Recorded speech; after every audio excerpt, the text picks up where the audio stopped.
Halo teman-teman semua, selamat datang di channel YouTube aku. Nah, di video pertama ini aku akan membahas materi bahasa Indonesia kelas 10 yang di buku itu judulnya Menyusun Teks Laporan Hasil Observasi.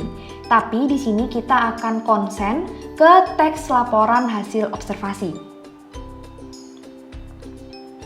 Tapi sebelum itu, aku mau kasih tahu sumber materi yang aku pakai. Aku pakai buku paket bahasa Indonesia kelas 10 dari Kemendikbud yang warna biru. Nah, di sini aku udah tulis juga untuk penulis, penerbit, penelaah, ISBN, dan edisi yang 2017. Nah, fungsi teks laporan hasil observasi. Yang pertama, untuk memberitahukan atau menjelaskan kegiatan pengamatan yang dilakukan. Yang kedua, sebagai alat pendokumentasian suatu objek atau suatu kegiatan. Selanjutnya ada struktur teks laporan hasil observasi. Ini adalah bagian yang sering banget keluar di ujian. Nah, untuk struktur yang pertama ada pernyataan umum atau klasifikasi. Pernyataan umum ini berisi pembuka atau pengantar hal yang akan disampaikan. Bagian ini berisi hal umum tentang objek yang akan dikaji, menjelaskan secara garis besar pemahaman tentang hal tersebut. Nah, pernyataan umum ini biasanya disajikan dalam kalimat definisi. Kalimat definisi ini nanti akan kita bahas di unsur kebahasaan teks laporan hasil observasi. Struktur yang kedua ada deskripsi bagian, berisi penjelasan detail mengenai objek atau bagian-bagiannya. Nah, deskripsi bagian yang baik disajikan mengikuti urutan dalam pengklasifikasian. Struktur yang terakhir ada deskripsi manfaat, menunjukkan bahwa setiap objek yang kita amati memiliki manfaat atau fungsi dalam kehidupan. Manfaat atau fungsi dari objek yang kita observasi dapat dilihat dari berbagai sudut pandang. Misalnya kita melihat fungsinya dari sudut pandang kesehatan, sudut pandang lingkungan, politik, sosial, ataupun yang lainnya. Nah, di sini aku juga udah kasih tanda untuk kata kunci yang harus kalian ingat. Jadi kalau pernyataan umum ini biasanya berada di pembuka yang isinya itu tentang hal umum. Nah, kalau deskripsi bagian ini berisi penjelasan detail. Nah, kalau deskripsi manfaat berisi manfaat atau fungsi. Nah, jadi jika ada suatu teks laporan hasil observasi, biasanya untuk di paragraf pertama ini berisi pernyataan umum. Nah, karakteristiknya adalah kalimat definisi. Contohnya, ikan cupang adalah bla bla bla. Nah, itu adalah pernyataan umum. Nah, sedangkan deskripsi bagian itu penjelasan detailnya. Misalnya, bagaimana bentuk ekor ikan cupang, atau apa makanan ikan cupang, daur hidupnya, dan lain-lain tentang penjelasan detail ikan cupang itu termasuk dalam deskripsi bagian. Nah, deskripsi manfaat, misalnya, ikan cupang bermanfaat untuk memperindah rumah kalian. Nah, itu kan menjelaskan fungsi atau manfaat dari ikan cupang, berarti itu termasuk deskripsi manfaat. Nah, di video selanjutnya nanti akan ada pembahasan tentang contoh teks laporan hasil observasi. Selanjutnya ada kebahasaan teks laporan hasil observasi. Untuk kebahasaan yang pertama ada kata serta frasa verba dan nomina. Nah, sebelum kita masuk ke materi ini, kita harus tahu dong pengertian masing-masingnya. Apa itu kata, apa itu frasa, apa itu verba, apa itu nomina. Nah, kata adalah satuan bahasa terkecil yang bersifat bebas. Sedangkan frasa gabungan beberapa unsur namun tidak melebihi batas fungsi. Nah, verba adalah kata kerja dan nomina adalah kata benda. Jadi kalau kata verba ya kata kerja, kata nomina ya kata benda, satu kata.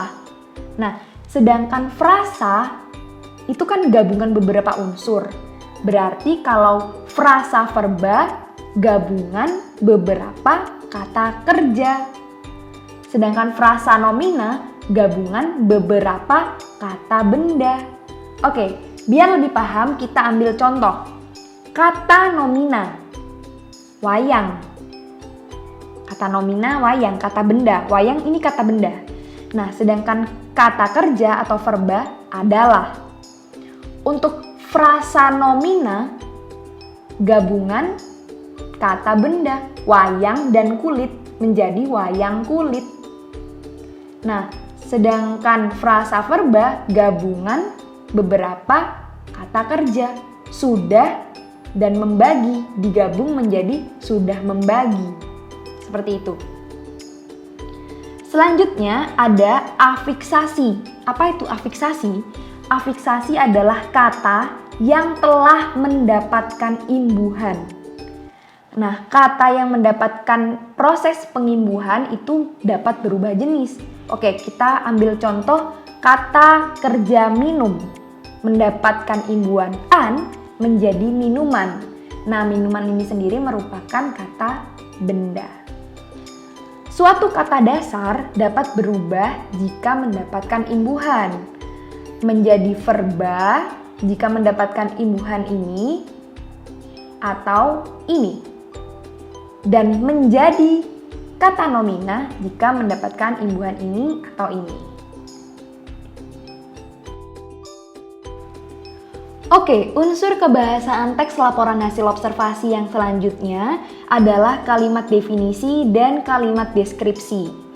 Kalimat definisi adalah kalimat yang menggunakan verba definitif. Jadi dia kata kerjanya menggunakan verba definitif. Apa sih verba definitif? Nah, contoh verba definitif adalah ialah, yakni, merupakan, dan yaitu.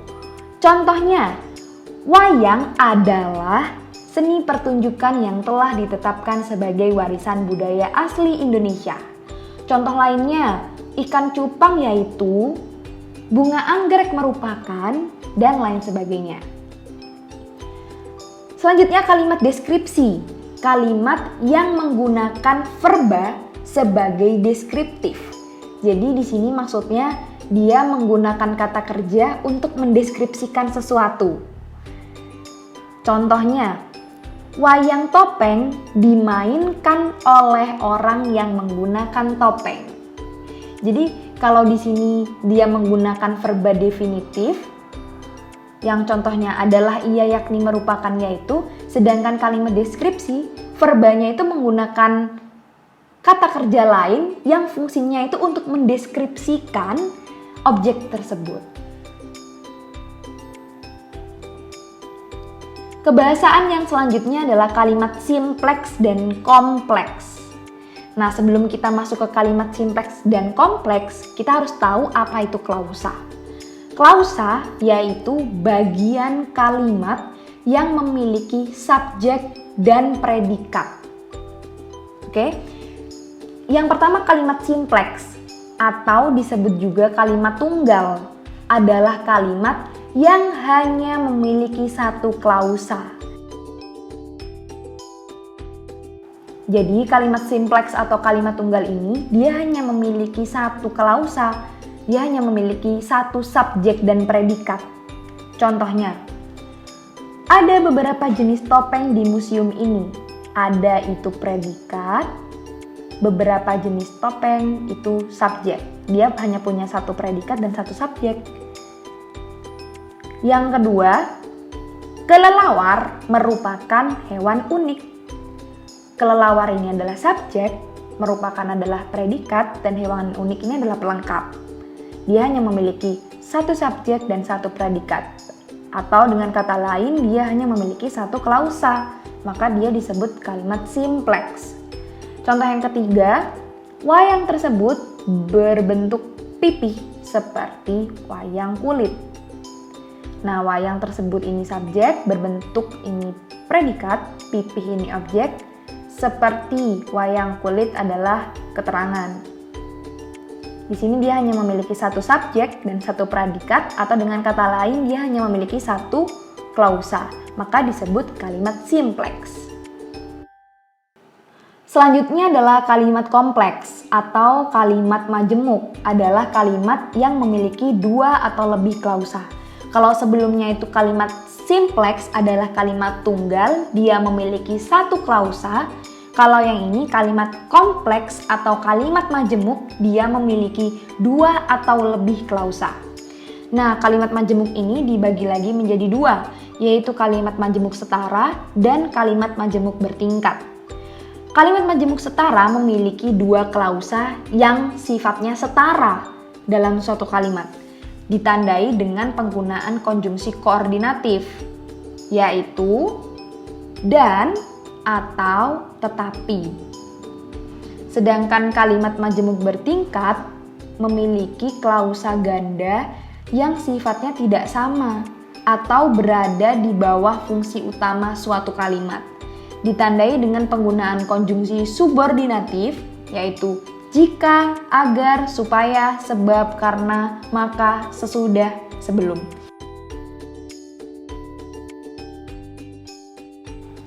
Mungkin jika dilihat dari pengertiannya agak susah ya kalimat majemuk setara dan bertingkat, tapi yang perlu diingat di sini adalah penggunaan konjungsinya. Kalau kalimat majemuk setara, dia menggunakan konjungsi koordinatif dan atau tetapi. Nah, sedangkan kalimat majemuk bertingkat, dia menggunakan konjungsi subordinatif. Jika, agar, supaya, sebab, karena, maka, sesudah, sebelum. Jadi dalam suatu kalimat, jika kalian diminta untuk menentukan dia itu kalimat majemuk setara atau bertingkat, lihat konjungsinya.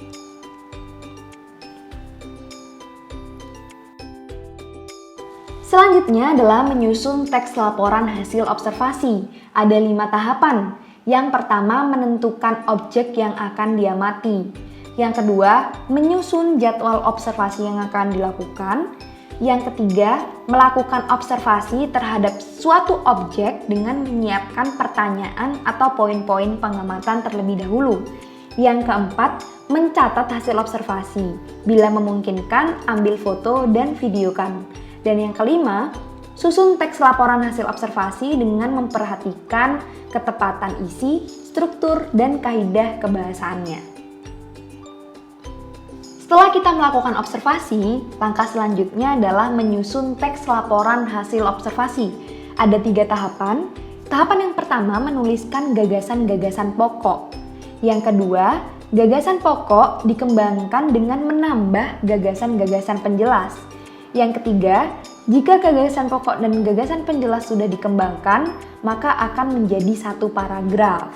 Nah, beberapa paragraf nanti akan membentuk 1 bentuk teks laporan hasil observasi. Untuk jenis paragraf sendiri, berdasarkan letak gagasan pokoknya ada 4. Ada deduksi, ada induksi, campuran, naratif, dan deskriptif. Tapi untuk di materi kali ini kita hanya akan belajar 2 jenis paragraf, yaitu paragraf deduksi dan paragraf induksi. Paragraf deduksi adalah paragraf yang letak gagasan utamanya di awal paragraf. Sedangkan paragraf induksi adalah paragraf yang letak gagasan utamanya ada di akhir paragraf. Di sini udah aku tandain kata kunci yang perlu kalian ingat, bahwa deduksi itu gagasan utama atau gagasan pokoknya itu ada di awal, ada di depan. Sedangkan induksi itu ada di akhir. Jadi biasanya aku menghafalnya begini. Deduksi, depan, berarti di depan. Yang induksi di akhir. Ingat-ingat aja pokoknya deduksi, depan, berarti dia ada di depan, di awal paragraf. Sedangkan induksi ada di akhir. Oke, yang selanjutnya adalah meringkas teks laporan hasil observasi. Ringkasan adalah pokok-pokok pikiran yang dirangkai menjadi 1 dengan tetap memperhatikan urutan isi, bagian demi bagian, serta tetap memperhatikan dan mempertahankan sudut pandang pengarang. Cara meringkas, yang pertama pasti membaca teksnya secara keseluruhan. Yang kedua, menemukan gagasan pokok setiap paragraf. Nah, gagasan pokok ini disebut juga pokok pikiran atau gagasan utama atau ide pokok. Yang ketiga, menggabungkan gagasan pokok tersebut dengan konjungsi yang tepat. Jadi, begini. Misalnya ada teks laporan hasil observasi yang memiliki 4 paragraf. Nah, masing-masing paragraf ini kalian harus menentukan gagasan pokoknya. Paragraf 1 gagasan pokoknya apa, 2 apa, 3 apa, 4 apa, sehingga kalian memiliki 4 gagasan pokok. Nah, gabungkanlah gagasan pokok ini, keempat gagasan pokok ini menjadi satu paragraf dengan konjungsi yang tepat. Itu namanya meringkas. Oke, gagasan pokok dapat ditemukan dengan menemukan kalimat utamanya. Gagasan pokok bersifat umum dan dapat melingkupi semua isi yang ada dalam sebuah paragraf. Nah, oke teman-teman, itu dia materi kita kali ini tentang teks laporan hasil observasi. Terima kasih banget buat kalian yang udah nonton dan semoga video ini dapat membantu proses belajar kalian. Jangan lupa buat like video ini dan subscribe channel YouTube aku, follow juga Instagram aku @dindaramram. Dan buat kalian yang mau kasih saran atau request materi, boleh banget komen di bawah. Dan sampai jumpa!